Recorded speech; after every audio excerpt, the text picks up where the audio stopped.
মাকে কখনো তিনটি কথা বলবেন না। মনে রাখবেন, মা হচ্ছে পৃথিবীর ভিতরে এমন একজন যিনি সব সময় আপনার জন্য কাঁদেন, যিনি সব সময় আপনার কষ্ট বোঝেন। ওই মায়ের সাথে কখনো খারাপ ব্যবহার করবেন না। মা সবচেয়ে বেশি কষ্ট সহ্য করেছেন।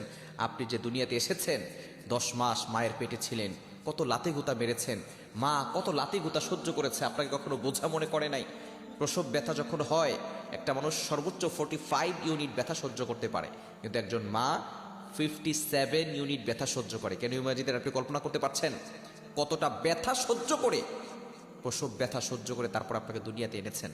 ওই মায়ের উসিলে আপনি দুনিয়াতে এসেছেন। সুতরাং মায়ের সাথে খারাপ ব্যবহার করবেন না। আল্লাহ নিজে বলে দিয়েছেন, ওয়াবিল ওয়ালিদাইনি ইহসানা, good behaviour with parents, good dealings with parents, পিতামাতার সাথে ভালো ব্যবহার করো। মাকে কখনো তিনটি কথা বলবেন না। নাম্বার 1, 1 নাম্বার হচ্ছে, মা যদি কোনো কিছু বলে আপনি বলবেন না তুমি কিছুই জানো না। যেই মা আপনাকে শিক্ষা